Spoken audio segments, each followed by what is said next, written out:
Bonjour madame, bonjour monsieur et bienvenue sur le plateau de Dialogue. Chaque semaine dans cette émission, nous sélectionnons un enjeu de société, nous essayons d'en mesurer les dimensions, les effets et de dégager des perspectives en termes de solutions. La question d'aujourd'hui, la société québécoise doit lutter contre les inégalités et contre la pauvreté. Cette lutte est-elle incontournable, faute de quoi nos sociétés risquent des crises majeures? Pour en parler, nous avons invité Éric Desrosiers, qui est journaliste et chroniqueur économique au journal Le Devoir, mais aussi et d'abord Viviane Labrie, une spécialiste en la matière, dont nous écoutons maintenant la biographie. Ses études l'ont menée au doctorat en Sorbonne, mais n'en ont pas fait une intellectuelle abstraite. Voilà presque 40 ans qu'elle agit comme développeuse et militante au service des plus démunis et des plus fragiles. Elle est persuadée que l'élimination de la pauvreté est techniquement possible, financièrement faisable et moralement obligatoire. Elle est, avec d'autres, à l'origine de la loi sur l'élimination de la pauvreté, adoptée à l'unanimité par l'Assemblée nationale en 2002 et en attente d'application.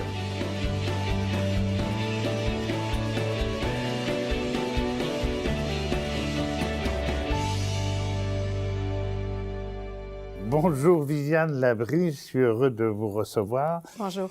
Sur ce thème précisément de la pauvreté au Québec. C'est quand même incroyable. La semaine dernière, j'apprenais que le chiffre que je connaissais depuis 40 ans n'avait pas bougé et qu'entre autres, entre l'Est de Montréal et l'Ouest de Montréal, il y avait toujours en espérance de vie un écart de 7 ans. Vous-même, vous l'avez constaté plus que ça. Ça, c'est une preuve très concrète d'une dimension de la pauvreté au Québec. Oui, puis à laquelle on ne pense pas quand on parle d'économie, parce que les chiffres, c'est au-dessus de zéro, si on peut dire. Ouais. Et là, on est dans autre chose. On est dans ce qu'on vient prendre dans sa vie quand le nécessaire manque. Et on est dans une société où, ailleurs, ce serait la terre dont on aurait besoin pour assurer le nécessaire.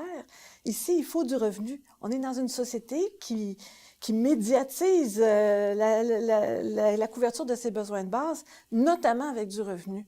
Alors, on ne le réfléchit pas comme ça. Oui, comme vous dites, notamment, il faut du revenu, oui. C'est bien la base, mais il faut aussi un réseau social, mais il faut aussi aller à l'école et le plus longtemps possible et le mieux possible.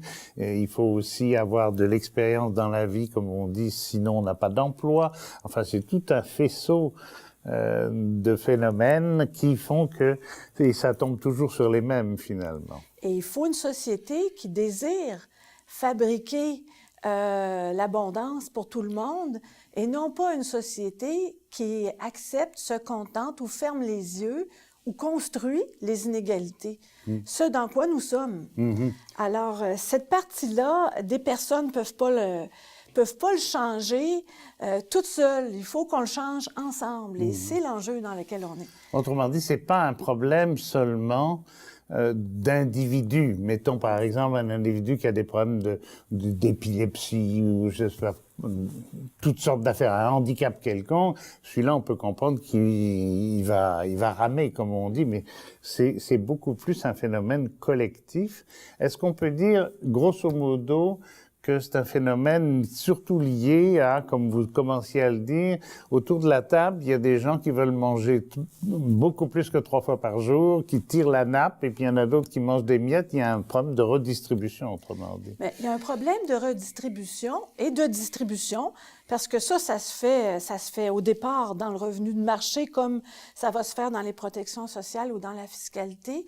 Et je pense qu'il y a une non-connaissance ou un refus de connaître ou on pourrait appeler ça un acte manqué, si on veut, dans le sens qu'on ne connaît pas suffisamment chacun et chacune notre position dans l'échelle, alors ça conduit à des prétentions pour soi-même sans comprendre c'est quoi notre base collective. Mais juste pour en donner un exemple, de 97 à 2011, dans notre société, le revenu du 5e le plus riche, et je vais vous parler en dollars constants de 2011, s'est amélioré de plus que le revenu du 5e le plus pauvre. Alors ça veut dire qu'on n'a pas surveillé ça. Que si on avait choisi de maintenir les niveaux de vie qui étaient là et dont on s'accommodait bien en 97, on aurait eu les moyens. Très récemment, on est allé voir ça aussi autrement. Avec Simon Tremblay-Pépin à l'IRIS, on est allé voir, on a appelé ça le déficit humain. Le revenu qui manque au Québec pour couvrir ses besoins de base selon le panier de consommation qu'a défini la MPC, qui est vraiment rien qu'un panier pour couvrir la base. Et on était capable de le mesurer entre 2002 et 2011.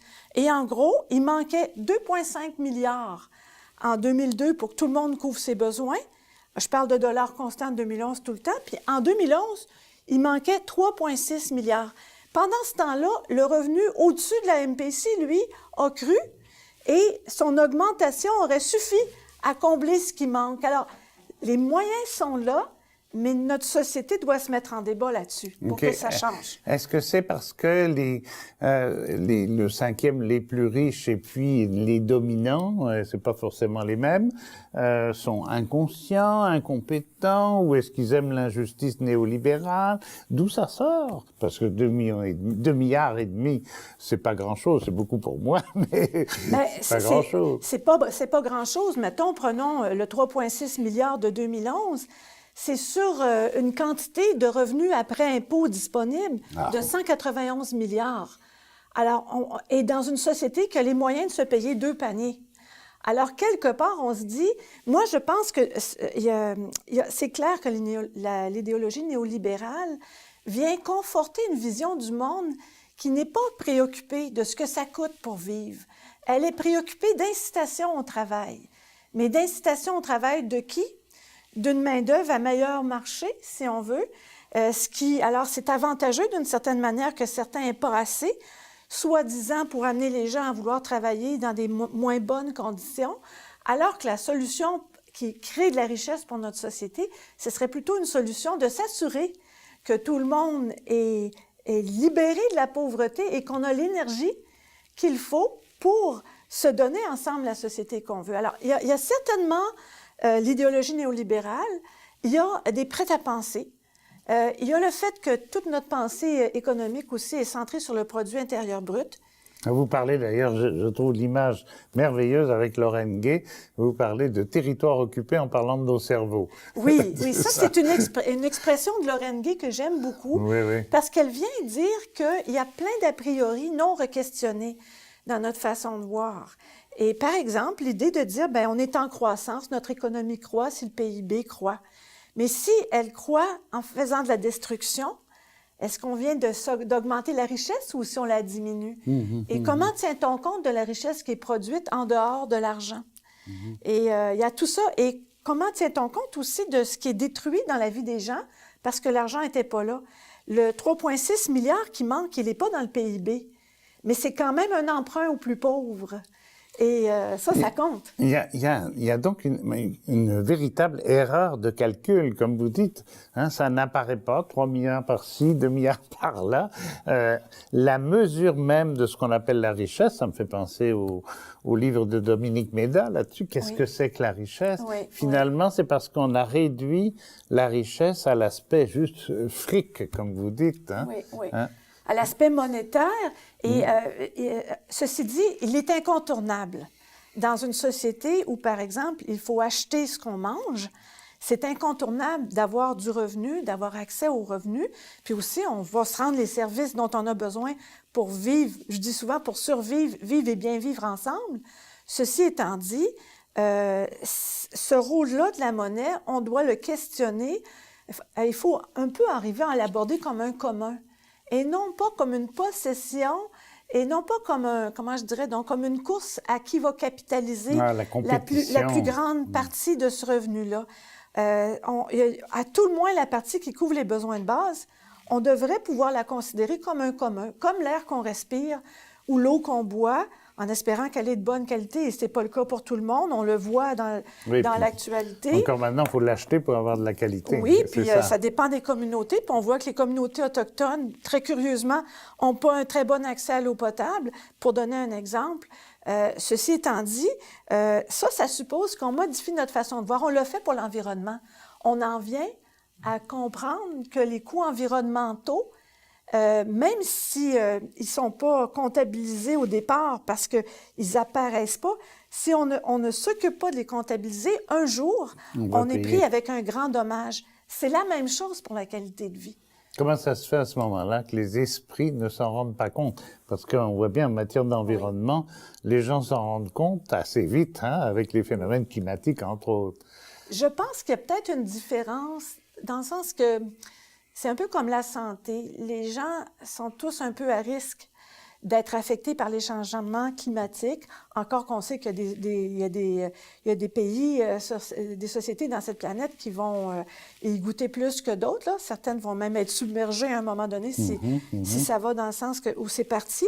Mais en gros, il y a une sensibilité qui va toucher tout le monde. Mais quand on a beaucoup de revenus, se préoccuper de ce que ça coûte pour vivre ou de ce qui manque pour vivre, c'est peut-être moins évident. Ça prend un soutien pour y penser. Et si le monde économique et politique n'est pas organisé pour nous mettre dans ce débat-là, si l'école, j'aurais envie de dire, l'école après le primaire, j'ai souvent remarqué que l'école au primaire est pleine de valeurs altruistes, puis tout d'un coup, c'est chacun pour soi par la suite. Si on ne s'éduque pas collectivement, justement, à défaire les prêts à penser, eh bien, on devient des citoyennes dociles à cette idéologie-là, qui utilise un peu les gens comme un prêt à consommer, comme une main-d'œuvre à consommer, à tout le moins les plus pauvres. Alors, c'est de faire bouger ça. Alors, dès qu'on se met en débat, en dialogue, je pense qu'on se donne un coup de main. On n'aurait pas des projets de loi comme ceux qui se présentent dans cette année-ci, où on prétend... Le projet de loi 70, par exemple, où on prétend qu'on va inciter les plus pauvres à l'emploi en coupant éventuellement des prestations s'ils refusent des mesures, des prestations qui sont à la moitié de ce que ça coûte pour le panier de consommation dont on s'est parlé.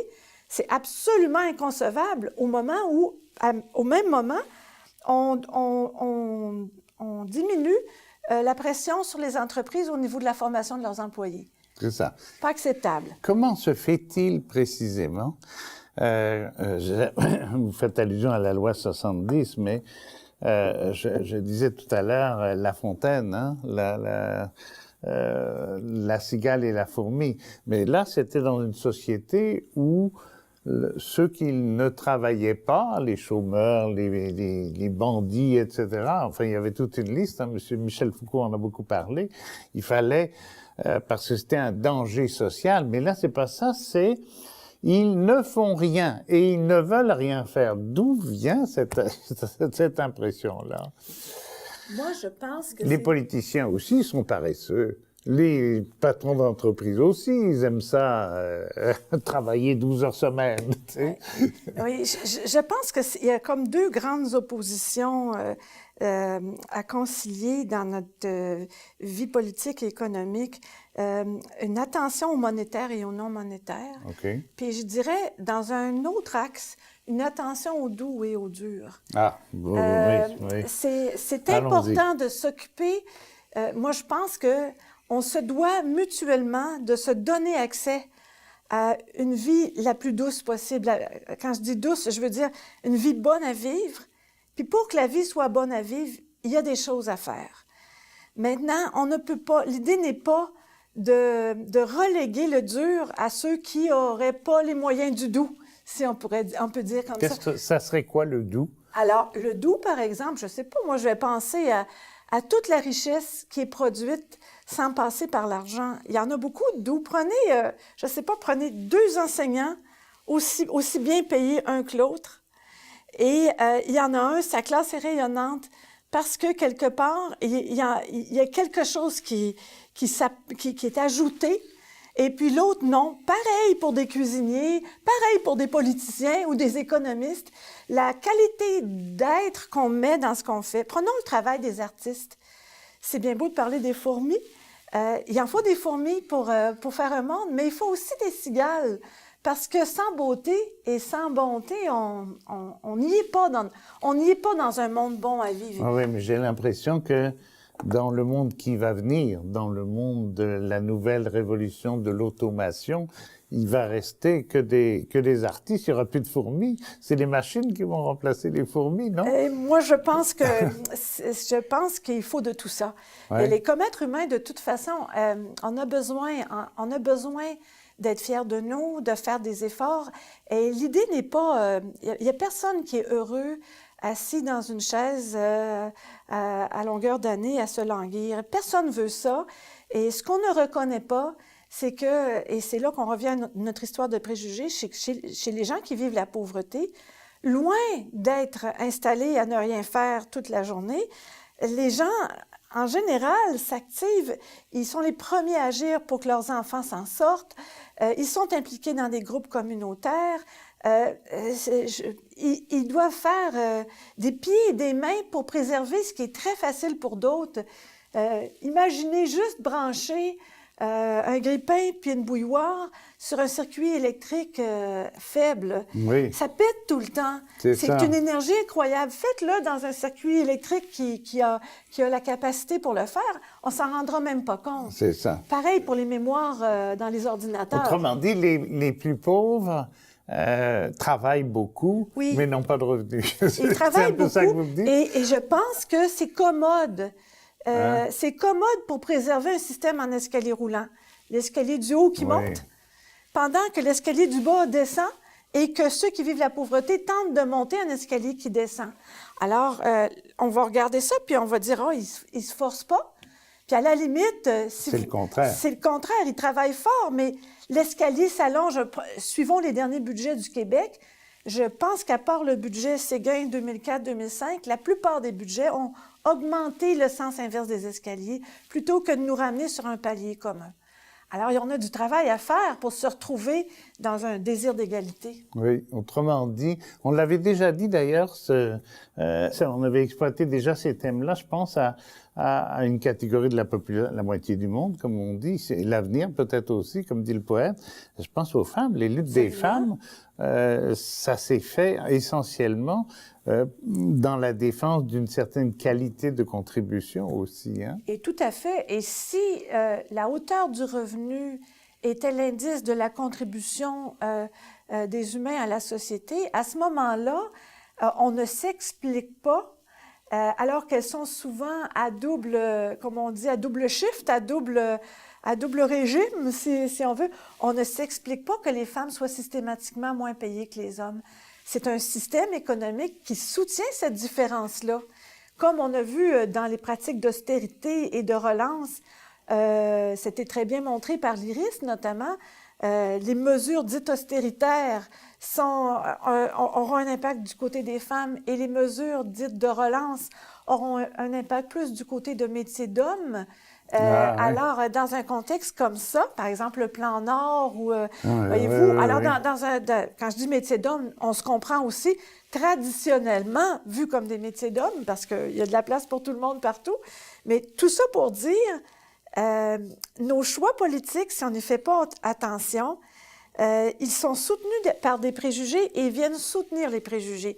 Et il y a les préjugés pour justement, la moitié du monde, c'est comme vous le dites, ou pour les plus pauvres, puis il y a le mérite pour les autres. Ça ne tient pas la route d'un examen plus attentif. Ben, merci beaucoup, Madame Labrie. On va se retrouver tout à l'heure. En attendant, j'ai hâte d'entendre M. Éric Desrosiers, que je vais chercher. Bonjour, M. Desrosiers. Bonjour, bonjour. Chaque matin, en ouvrant mon journal Le Devoir, je m'attends à de la nouvelle qui soit neuve, à du bon, du vrai, du solide. Côté économie, j'espère des constats objectifs, des analyses et des explications, mais aussi des partis pris et des solidarités. C'est en cela qu'il n'y a pas de petites économies pour l'esprit du lecteur des textes du journaliste et chroniqueur Éric Desrosiers. Bonjour, bienvenue. Merci beaucoup. Vous avez écouté avec attention Viviane Labrie. De toute manière, écouter avec distraction Viviane Labrie, c'est difficile. Oui, c'est ça, très, comment très faire difficile.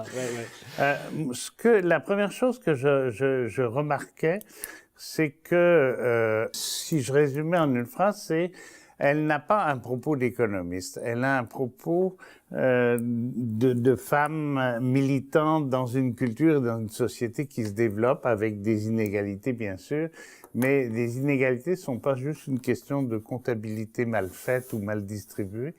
Il y a aussi la vision des choses. Hein? Oui, mais en même temps, vous savez, il y a toutes sortes d'économistes. Hein?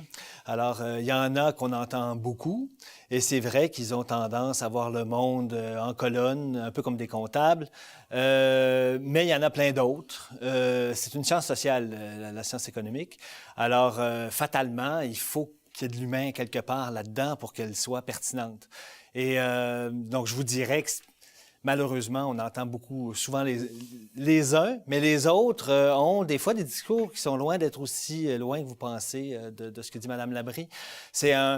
Toutes les questions d'inégalité, de pauvreté, c'est vraiment des enjeux qui sont arrivés à l'avant-scène du débat, y compris des échanges entre économistes. C'est rendu un problème économique. C'est rendu un des enjeux importants. Les grandes institutions internationales l'abordent maintenant de façon systématique. Et donc, on en parle comme de la stabilité financière, comme on parlerait de la mondialisation, d'autres grands enjeux économiques. Oui. Alors, ceci dit, ce qu'on entend toujours, c'est gagnant-gagnant. Hein? C'est-à-dire dans le contrat de travail, dans toutes les sortes des contrats qui se passent dans la société. Les contrats qui réussissent, c'est ceux où les deux, finalement, ils trouvent plus d'avantages que d'inconvénients dans le compromis qu'ils vont signer ensemble. Est-ce que au niveau de l'économie, j'ai pas l'impression que c'est ça qui se passe, hein? D'après Viviane Labrie tantôt, il y a à la fois donc des économistes obtus, mais il y a aussi des politiciens inconscients ou incompétents ou bon, il y a l'idéologie néolibérale, ça nous a fait mal depuis 30 ans, parce que Viviane Labrie dit finalement, il n'y a pas eu de progrès tellement. Mais c'est sûr qu'avant de pouvoir s'attaquer à un problème, encore faut-il le reconnaître, le voir, le nommer, le caractériser comme il faut. Alors oui, en effet, longtemps, on n'a pas parlé de ces questions-là d'inégalité. C'était pas important, on n'avait pas l'impression que c'était un problème. Il s'est imposé. Vous commenciez en disant un contrat devrait normalement être gagnant-gagnant. Je vous dirais que dans le cas justement de la lutte aux inégalités, de la lutte contre la pauvreté, les économistes en général, les gens qui s'intéressent à l'économie en général croient encore aujourd'hui que l'économie n'a pas à être un jeu à somme nulle. Donc, on n'a pas... puis d'ailleurs, ça pourrait être une réponse aussi qu'on pourrait faire à gauche, parce que c'est des arguments qu'on entend à gauche comme à droite. C'est cette idée que on n'est pas, il n'y a pas un gros magot dans le milieu de la table, puis bon, c'est celui qui est le plus futé qui va en prendre une plus grande part, et que la montée des inégalités, bien, tout ce qui est arrivé, c'est qu'il y aurait des riches ou des puissants qui sont pris un gros morceau du gâteau, et que d'en redonner un peu plus aux autres, fatalement, ça va appauvrir les autres.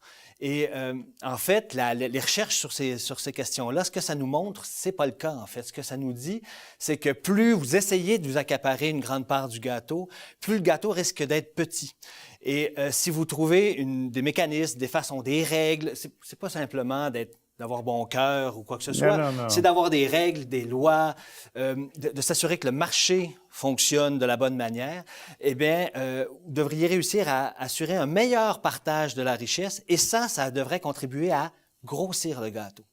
Ça ne veut pas dire que nécessairement celui qui fait des milliards par année, il ne perdra pas un peu au change, il y a un risque. Mais de façon globale, il n'est pas vrai qu'on va devoir appauvrir des gens pour donner un petit peu plus aux plus pauvres. Ça n'a pas à être ça nécessairement.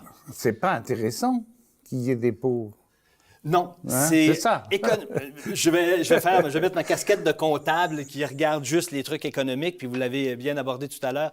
Dieu sait comment que la vie est faite d'autre chose que de l'économie. Mais parlons strictement d'économie.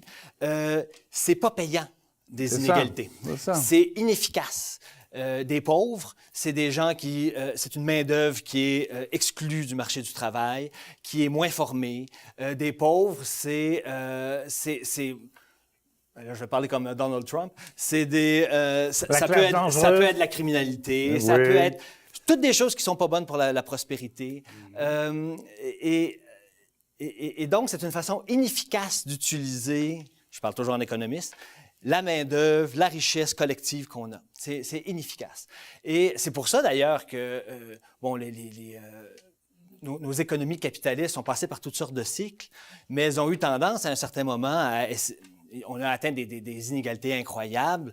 Et là, il y a eu des tensions sociales terribles. J'ai oublié de dire, on vit en démocratie.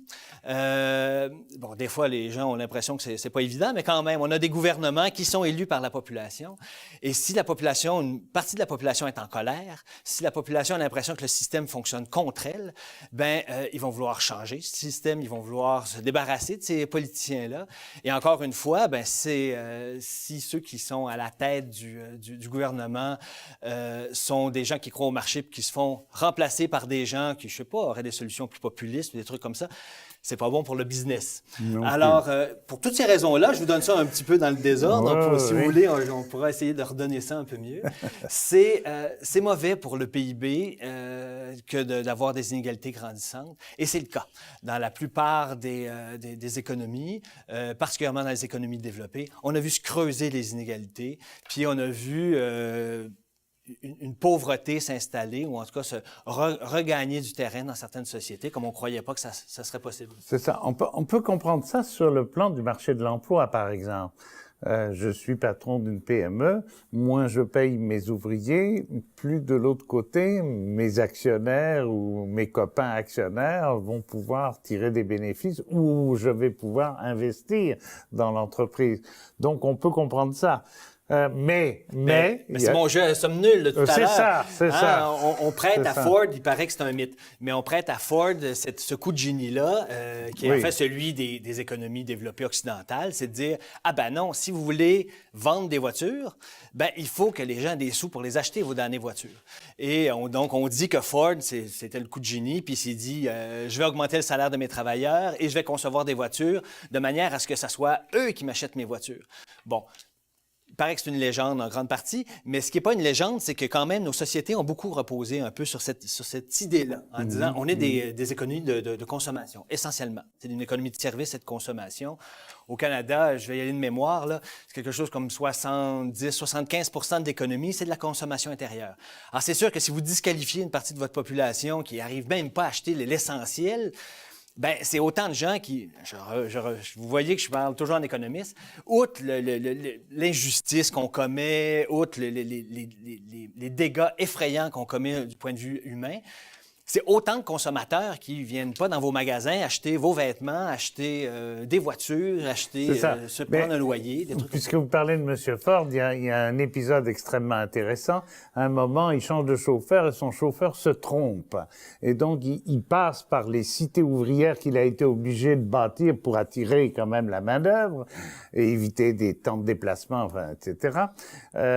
Et au malheur, il se rend compte que ses employés, ses salariés, font pousser des haricots, ont des poules dans le yard, dans la petite cour et il rentre dans son bureau et furieux, il décrète immédiatement que désormais, on mettra du gazon dans la yard, ça va être obligatoire. Pourquoi? Parce que c'est le deuxième point, il faut non seulement que les gens aient un revenu, mais il faut que ça soit devenu une marchandise. Le drame, c'est que la poule, elle va être mangée tout de suite, elle va être autoproduite et autoconsommée. Elle passera pas par le magasin général qui appartient à M. Ford aussi. Il y a aussi cette marchandisation systématique qu'il faut aussi pour drainer la circulation monétaire, non? Oui, mais en même temps, dans nos économies développées, qu'est-ce qu'on achète, qu'est-ce qu'on consomme? Oui, sans doute, on continue à manger du poulet, puis Mais on des l'achète œufs. maintenant dans les magasins. Oui, mais essentiellement, ce qu'on consomme, c'est quoi? C'est des vêtements, c'est des télévisions à écran plat, c'est... Des loyers. Des loyers, une tasse. C'est toutes des choses que moi, personnellement, je suis pas capable de faire. Je serais bien malheureux d'être obligé de, ne serait-ce que d'assembler ce stylo-là. Alors, il y a une limite à ce que peut-être c'était encore possible en partie pour les employés de Ford au début de l'autre siècle.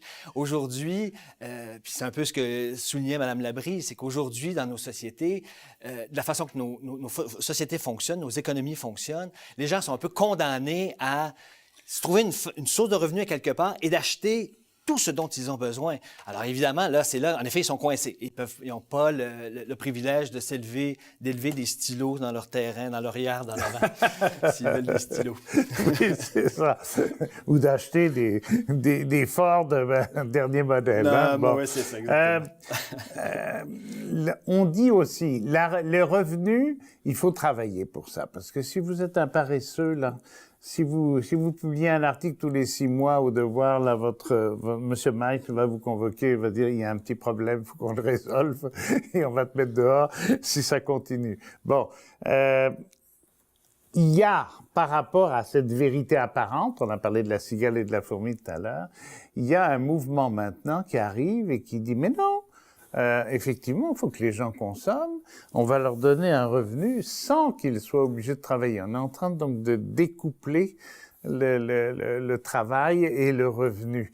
Ça va nous mener où, cette affaire-là, là? Il y a des essais au Manitoba, il y a M. Duclos à Ottawa, puis M. Blais qui ont travaillé ensemble pendant 20 ans à l'Université Laval là-dessus, et qui, paraît-il, ont mandat d'appliquer les résultats de leur recherche. La Finlande, l'Ontario. Oui, c'est ça. Bon, là, vous parlez du revenu minimum garanti. Par exemple, oui. Mais bien avant ça, nos sociétés occidentales ont développé toutes sortes de mécanismes, toutes sortes de filets sociaux pour donner des sous aux gens qui les chômeurs, familiale, c'est ça. Bon, les allocations familiales et tout ça. Donc, c'est pas nouveau qu'on ait cette idée de donner des sous à des gens sans qu'il y ait nécessairement une contrepartie pour ce qui est du travail. C'est vrai que dans les réformes au cours des 25 dernières années, on a eu de plus en plus tendance à essayer de lier les deux. Donc, en disant, si vous voulez des sous et vous êtes apte au travail, ben vous devez faire une démarche pour vous trouver du travail. Sinon, on va vous punir. On va vous couper votre chèque. Vous devez au moins faire une formation pour vous requalifier, tout ça. Ça, c'était vraiment une des grandes transformations de notre filet social dans la plupart de nos pays développés au cours des dernières années. Donc là, déjà, on amarre un peu. Mais moi, je dirais plein de choses à ça. D'abord, il y a des gens qui, pour toutes sortes de raisons, peuvent pas travailler. Peuvent pas travailler tout de suite parce qu'ils n'ont pas la compétence, ils n'ont pas les habiletés, soit la formation, soit les habiletés sociales, ou ils ont carrément des empêchements, que ce soit de Ils ont trop d'ouvrages. Ils ont trop d'ouvrages. Aussi, ça pourrait être ça, avoir s'occuper d'une famille. Mères de famille, oui. Peut-être. Oui. Bon, pour toutes sortes de raisons, il y a des gens qui peuvent pas travailler. Alors là, est-ce qu'on doit pas quand même, est-ce qu'on n'a pas un devoir quand même, plus qu'un devoir, c'est un droit dans une société développée, est-ce qu'on n'a pas le droit qu'on nous assure au moins le minimum? Là, on pourrait débattre dans quelle mesure l'aide qu'on apporte assure le minimum. Ça, c'est une première chose. La deuxième, encore faut-il que l'économie offre ces emplois-là. Et écoutez, il y a encore du chômage la dernière fois que j'ai regardé. Et il faut comprendre qu'on est dans des économies qui sont en changement constant. Et donc, il est tout à fait naturel, il est normal, il y a toujours des entreprises qui font faillite, il y a des entreprises qui se créent. Il est normal qu'il y ait des gens qui se retrouvent entre les deux. Entre les deux. Et ces gens-là, on ne peut pas les accuser de rien, on ne peut pas les accuser d'être paresseux. C'est un produit naturel d'une économie dynamique naturelle. Bon, ces gens-là, il n'est que normal qu'on s'assure que la transition se passe bien. S'ils se cassent la figure financièrement, il n'y a personne d'avancé. On doit saisir leur maison, ils vont arrêter de consommer. J'ai toujours ma casquette d'économiste. Ouais. Et ce phénomène-là de transformation, il s'accélère. Il n'a jamais été aussi vite, avec la mondialisation, avec les nouvelles technologies, et ce qui fait que les gens qui se retrouvent justement en 2 emplois ou un peu à la moitié, une demi-fait sur un emploi, il y en a de plus en plus, et ça devient de plus en plus difficile de suivre le rythme. Et là, je pense que l'idée du revenu minimum garanti, entre autres, c'est ça. C'est de reconnaître que systématiquement, il y a un risque qu'il y ait des gens, de plus en plus de gens qui risquent d'être disqualifiés du marché de l'emploi. Évidemment, on ne veut pas que ça reste comme ça. On va falloir trouver des façons de les rattraper, mais ça va se produire de plus en plus souvent et ces périodes d'absence d'emploi pourraient être de plus en plus longues. Je ne tourne ma deuxième opinion. Donc, il faut vraiment... je pense qu'il va falloir s'adapter à cette transformation de l'économie-là. Et encore là, strictement en termes économiques, il n'est que logique qu'on s'assure de plus en plus que le filet social qui vient assurer le minimum pour ceux qui sont sans emploi, soit là. Quand j'ai commencé à l'université, il y avait une secrétaire par professeur. Aujourd'hui, il y a une secrétaire pour 15 professeurs. Oui. Hein, et je suis même pas sûr qu'elle ait du travail à plein temps. Parce que l'automation a fait... Bon, est-ce que c'est ça qui s'en vient aussi? Le temps de travail n'est plus le temps dominant dans la société de demain. C'est vrai que quand on regarde sur toute une vie, on travaille moins. En moyenne, on étudie plus longtemps. Et comme on vit plus longtemps, la période de travail est plus courte. Je ne sais pas pour vous, mais moi, je vais vous dire, je n'ai pas l'impression que je suis dans la société de loisirs. Quand on travaille, je pense que la plupart des gens pédalent, travaillent très fort. Et peut-être qu'un jour, ça viendra. Peut-être qu'un jour, on aura des robots qui feront toutes sortes toutes les tâches, puis qu'en gros, il ne nous restera plus grand-chose. Je pense que, franchement, j'en doute. En tout cas, si je me fie à ce qui s'est passé jusqu'à présent, quand on a libéré les typographes, ben c'était pour qu'ils s'occupent d'autres choses. Quand on a arrêté d'avoir des gens qui guidaient les chevaux, ils se sont mis à conduire des voitures. Puis là, bientôt, les voitures vont se conduire toutes seules. Ben, ils vont s'occuper de je ne sais pas quoi d'autre. J'ai l'impression que c'est beaucoup ça. Première chose. Deuxième chose, je ne suis pas sûr d'avoir envie, moi, de vivre dans une société où on n'aurait plus besoin de mon travail. Je ne sais pas pour mes lecteurs, mais moi, j'ai beaucoup de plaisir à faire ce que je fais.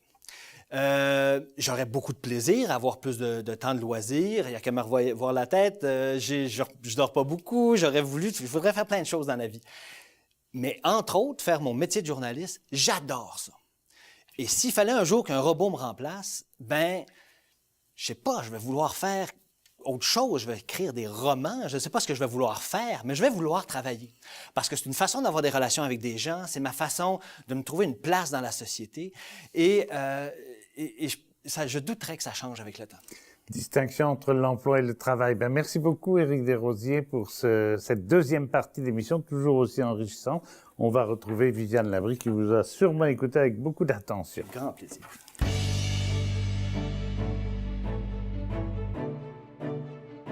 Pour nous soumettre vos commentaires et suggestions, n'hésitez pas à nous écrire à l'adresse indiquée à l'écran. Visitez aussi notre site Internet ou notre page Facebook pour des suggestions de lecture en lien avec le sujet de l'émission et pour des séquences vidéo inédites. Alors, nous voilà réunis pour la synthèse finale. On va sûrement relever le défi avec des contributions d'une si belle qualité. Viviane Labrie, vous avez écouté notre ami Éric Desrosiers. J'ai envie donc de vous poser la première question.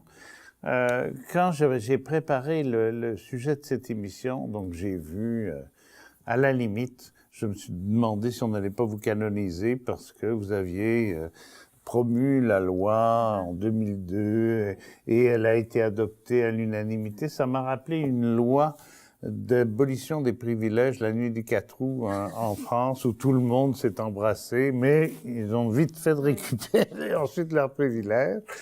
Ça n'a pas beaucoup avancé. Bien, l'histoire, c'est une danse. Hein? Ça avance puis ça recule. Je pense que ça a été un pas, cette loi-là. Maintenant, de fait, elle a conduit à certaines mesures, mais il faut en garder la mémoire. Et, par exemple, elle a conduit à des mesures favorables aux familles, notamment dans le budget de 2004-2005, tout de suite après sa mise en vigueur. L'autre endroit où elle a apporté des choses, à mon avis, c'est dans le fait qu'elle a imposé de commencer à prendre conscience des indicateurs qu'il fallait suivre pour voir où on s'en va. Les bonnes paires de lunettes, Oui, autrement dit. oui. Et ça conduit, par exemple, le Centre d'études sur la pauvreté et l'exclusion à proposer une mesure qui est la mesure du panier de consommation pour suivre les situations de pauvreté, non pas du point de vue de la sortie de la pauvreté, mais de la couverture des besoins de base. Dans mon esprit, il y a une distance entre les deux, là. Et de ce fait-là, après, le comité consultatif, lui, a proposé que les cibles de revenus à atteindre au Québec, ce soit ultimement l'équivalent de la mesure du panier de consommation. L'idée étant, dans le fond, que notre société ne doit pas se permettre de laisser des humains en déficit par rapport à la couverture de leurs besoins de base. On est un petit peu rendu là. L'Institut de la statistique du Québec a des indicateurs de développement durable, puis ont commencé à suivre où sont les revenus. C'est curieux parce que le tableau parle de revenus excédentaires à la MPC, mais il y a une partie de la population qui est déficitaire à la MPC. Donc, on a cet outil-là. On est plus de 10 ans après la loi et je pense que là, il faut que la mémoire se réveille parce que la loi nous impose... elle nous engage vers un Québec sans pauvreté. Normalement, nos budgets devraient le refléter. Ils ne le font pas nécessairement. Elle propose aussi de considérer que les personnes sont les premières à agir. Donc, l'enjeu est ailleurs. Il est systémique. Il faut agir sur ces escaliers roulants, surtout. On ne gagne pas grand-chose à imposer aux gens de monter plus vite dans des escaliers qui descendent. Il faut s'occuper de l'ensemble. Vous, M. Desrosiers, qui avez donc un doctorat en sciences politiques de France, comment se fait-il, comment on peut expliquer que j'ai l'impression que les économistes, enfin le temps économique va vite, hein, time is money, etc. On sent que ça speed, comme on dit en latin. Mais par contre, les politiciens sont de tout bas, sont comme des chanoines. On va prendre notre temps, on fait du papier, des commissions, des beaux discours. C'est pas qu'ils mentent, mais c'est que leur temporalité est différente. On a l'impression qu'ils n'arrivent pas à rattraper le train. Alors du coup, les lois restent comme ça, sur les nuages. Vous qui êtes un observateur de la vie politicienne, là, québécoise. Mais pour arriver au sommet de l'agenda politique, ça prend toutes sortes de choses. Hein. Oui. Et d'abord, vous dites que nos politiciens sont un peu comme des chanoines. Ben, c'est des chanoines qui ont le pare-brise en pleine face. Ils vont moins vite que les entreprises qui gèrent au trimestre, mais leur horizon est quand même assez court. Et quand on s'attaque à des problèmes systémiques comme la reproduction de la pauvreté ou l'accroissement des inégalités, même si on s'y met très, très fort, fatalement, c'est des choses qui sont c'est des luttes qui sont de longue haleine. Alors déjà là, il y a un certain décrochage entre les deux réalités, je pense. Puis, longtemps, ça n'a pas été un problème. Enfin, ça n'a pas été un problème. On n'a pas perçu ça comme un problème. Et là, maintenant, on commence à se le faire dire par le Fonds monétaire international, l'OCDE. Donc, ces gens-là, habituellement, qui sont des gens sérieux et sur l'économie, là, commencent à dire, écoutez, là, occupez-vous de l'accroissement des inégalités parce que ça va vous sauter à la figure. Bon, ça aide à gagner du galon dans les priorités des gouvernements, mais c'est tellement facile de tout de suite revenir au problème de la dette, qu'on a l'impression que c'est une catastrophe incroyable. Alors, c'est très difficile de maintenir une cause comme celle de la réduction de la pauvreté suffisamment haut et suffisamment longtemps dans l'agenda pour que des choses se fassent. Une petite chose quand même, il faut noter quand on parle de l'accroissement des inégalités dans les économies développées, bien, en Amérique du Nord, au Québec, c'est une des sociétés qui a le mieux résisté à cette tendance-là. Les forces du marché sont de plus en plus inégalitaires et notre système a mieux résisté que les autres à cette tendance-là. Et donc, c'est signe que quand même, des gestes ont été posés. Quand on a eu à baisser des impôts au Québec, on a fait attention aux familles avec enfants. Alors que dans d'autres pays, c'était essentiellement les plus riches qui bénéficiaient de ces avantages-là. Donc, tout n'est pas noir, mais disons qu'il y a beaucoup de gris. Mais le Québec se retrouve en queue de peloton par rapport aux autres provinces canadiennes au niveau de la pauvreté, de la mesure de la pauvreté. Pas tout à fait à la fin, mais Ben, je dirais, l'île du Prince-Édouard l'a doublé, l'a dépassé. ça dépend des années, puis c'est compliqué les questions statistiques Oui, oui. parce que, en fait, leur degré de sécurité, c'est plutôt un nuage qu'un point. Alors, parfois, ça se recoupe et on a l'impression que les uns et les autres se devancent. Moi, je suis pas tellement adepte de la comparaison entre les provinces parce que on va s'en servir quand on trouve qu'on fait mieux que les autres. Ben là, on s'en sert pour se dédommager d'agir davantage. Et si on fait pas assez bien, ben là, on se trouve des excuses. Alors, quelque part, l'enjeu vraiment, moi, je pense qu'il y en a un vrai enjeu. Dans nos sociétés, on a assuré la sécurité du revenu pour les enfants, pour les personnes âgées, encore que tout ça reste à surveiller. Il y a du boulot à faire. Il y a encore oui. du boulot. Mais la difficulté qu'on a, c'est d'aborder autrement le projet de vie des 18-64 ans. Et c'est là qu'est la difficulté, je pense, en ce moment. Je trouvais intéressant dans la conversation tout à l'heure la distinction entre pauvreté et inégalité. Dans les années 90, on parlait de pauvreté. Ces années-ci, on ne voulait pas parler d'inégalité. Elles étaient d'ailleurs en construction au Québec. La Révolution tranquille, elle a fait faire un bout de chemin, mais pas à tout le monde.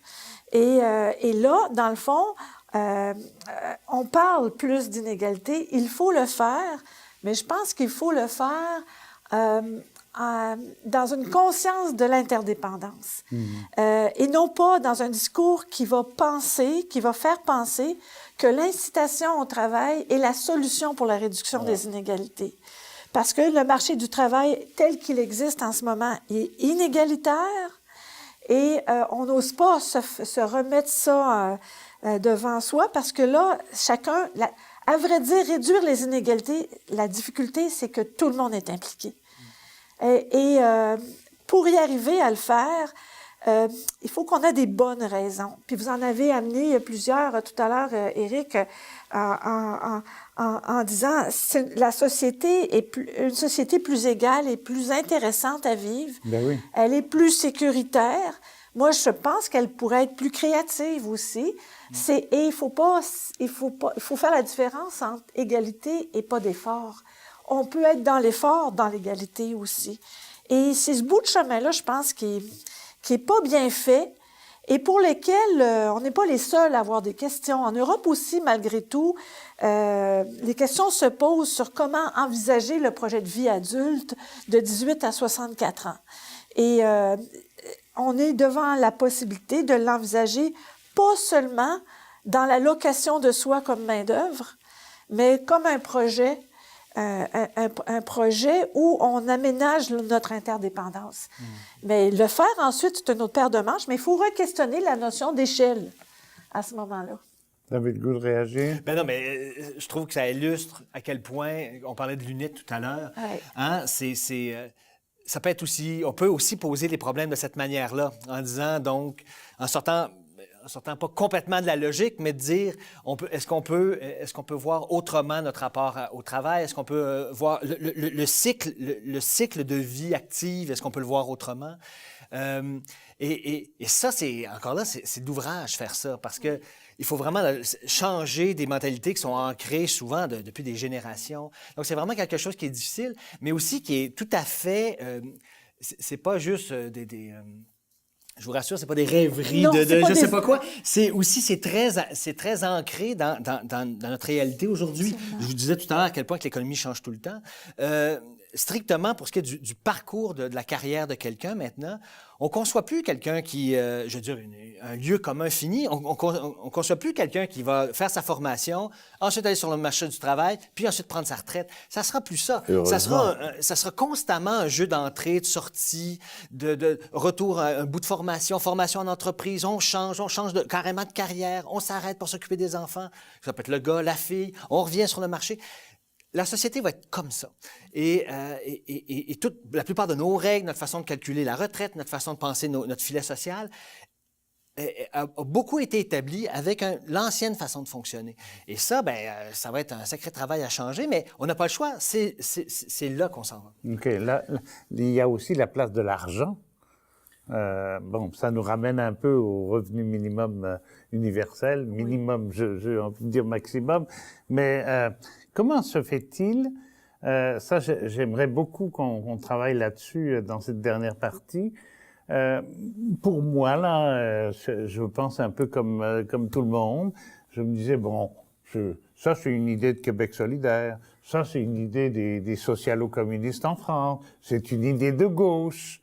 Puis là, je vois que les gouvernements de droite, disons néolibéraux sans être méchants, ils pensent eux aussi.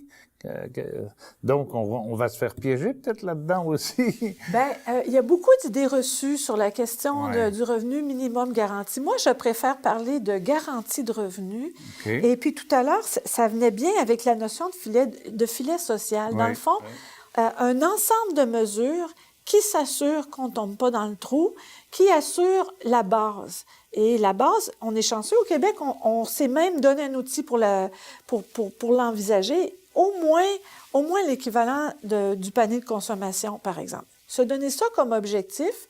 Après ça, on n'est pas obligé de tout mettre dans un seul véhicule. Souvent, quand on dit de tout mettre ses œufs dans le même panier, c'est pas nécessairement la solution et c'est complexe. Et je pense qu'à gauche comme à droite, dans des sociétés de droit où on s'est donné des protections sociales, eh bien, on tente d'honorer un peu le panier. Il y a le panier de consommation, mais il y a le panier fiscal. Le fiscus, le mot fiscus, fiscalité, ça vient de panier. Oui. Mais il y a aussi le panier de services collectifs qu'on se donne. Oui, de ce côté-là, on est mal servi en ce moment. Bien, c'est-à-dire qu'on est mal servi d'une façon peut-être qu'on est... Ça dépend. Si on se compare, par exemple, aux États-Unis, on réussit à se financer un système de santé qui est hors de portée du peuple américain en ce moment, dans sa façon de voir les choses, alors qu'on n'a pas tout à fait réussi.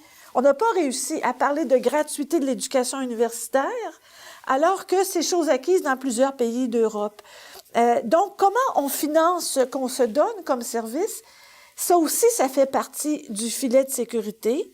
Puis, en réalité, la question qui est à se poser, c'est qu'est-ce qu'on assure au plan du revenu, qu'est-ce qu'on assure au plan des services et comment le fait-on pour générer plus d'égalité? Si la notion de plus d'égalité n'est pas dans l'équation, si la conscience de ce que ça coûte pour vivre n'est pas dans l'équation, là, on va tomber vers des solutions qui vont rogner sur les droits des plus pauvres au nom de l'incitation au travail. C'est ça le danger qu'on a devant nous.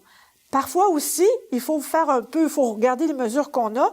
On a gagné, à mon sens, au Québec dans les dernières années en se donnant un crédit pour la solidarité. Là, on avait 3 crédits séparés pour remboursement de la TVQ, l'impôt foncier. Puis bon, il y a un crédit pour les personnes qui habitent au Nord. Ça, c'est tout à fait autre chose.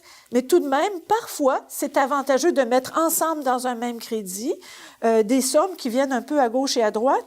Et dans ce cas-là, il est intéressant, ce crédit-là, parce qu'il il est remboursable. Donc, ça amène la notion d'impôt négatif. C'est clair que dans notre société, le régime d'aide sociale tel qu'il est, il est associé à un délit. Et c'est dommage, parce que c'est un droit qui est transformé en délit. C'est un délit de recourir à l'aide sociale, alors qu'on s'est donné ça comme dans le filet.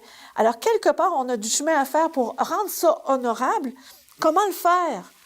Mettons, pour que ça fasse un tout intéressant, il y a un enjeu d'ingénierie collective dans ça. Mais pour ça, il faut se mettre en débat, puis il va falloir aborder la question des 18-64 ans. Autrement dit, un problème de citoyenneté et de démocratie, non?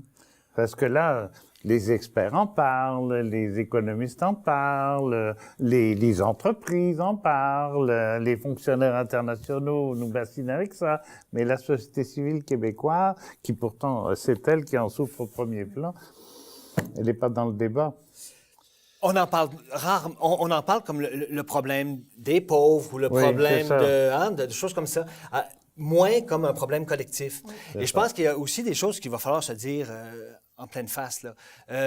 On regarde les sondages, c'est triste à dire, mais quand on demande aux gens, je pense que les gens ont moins confiance aux assistés sociaux qu'aux politiciens ou aux journalistes. C'est pas peu dire. Le réflexe de presque tous les gouvernements, quand les temps sont durs, c'est de taper sur les plus pauvres, c'est de couper dans l'assistance sociale. je pense qu'à un moment donné, il va falloir se dire des vraies affaires aussi, là, se dire qu'est-ce qu'on veut comme société. Se pointer du doigt, c'est tous ces droits qui sont bafoués et puis ensuite en tirer les conclusions qu'il faut.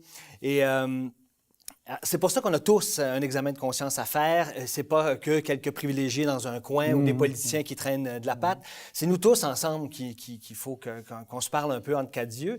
Puis malheureusement, ben, on est dans un environnement en Amérique du Nord où on est, jusqu'à tout récemment, on était vraiment pas sensible à ce type de discours ou de préoccupation-là. Peut-être les choses vont changer tout doucement, mais en Amérique du Nord, on reste au Québec une société qui tire, qui remorque les autres sur ces questions-là. Encore une fois, c'est pas facile d'avancer vite dans ce temps-là. Merci beaucoup à vous deux. Je pense qu'on a vraiment sorti du jus, comme on dit. C'est tout le temps qu'on a. Je vais présenter des livres. Les livres que je présente, c'est pas les derniers écrits de l'édition québécoise ou francophone. C'est des livres que j'ai lus et dont je pense qu'ils peuvent être utiles. Alors, je les donne un peu dans le désordre. André Gorz, il est mort, mais il a laissé des œuvres au sens de Arendt très, très fortes. Métamorphose du travail, quête du sens, critique de la raison économique, pas des économistes, hein. Dans le désordre encore, Daniel Goujon, Mutation technologique, économie distributive et revenu minimum, aux éditions L'Harmattan. Émanciper le travail, j'aime beaucoup un économiste très proche de la gauche française, l'extrême gauche française, Bernard Friot.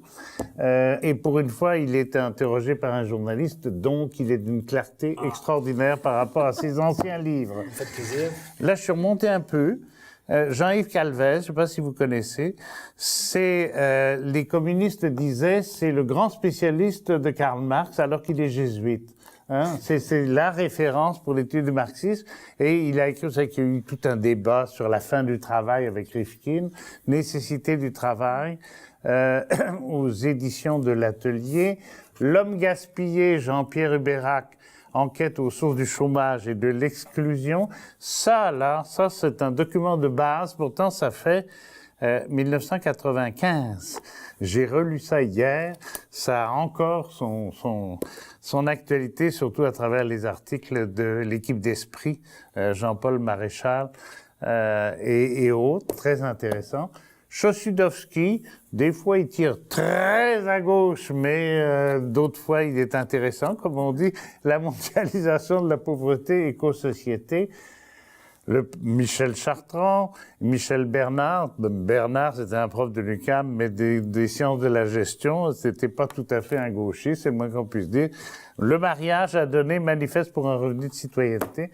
Et je termine par Madame Labrie. Le fric, le doux et le dur. Vous comprenez maintenant pourquoi on a évoqué ces adjectifs tout à l'heure. Boussole citoyenne pour tendre vers une société sans pauvreté, riche pour tout le monde et riche de tout son monde.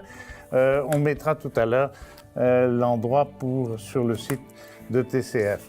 Merci beaucoup d'avoir suivi cette émission avec nous et peut-être toute cette série. Nous allons nous retrouver tout à l'heure sur la toile, sur le web, pour un complément à l'émission Dialogue. Merci beaucoup.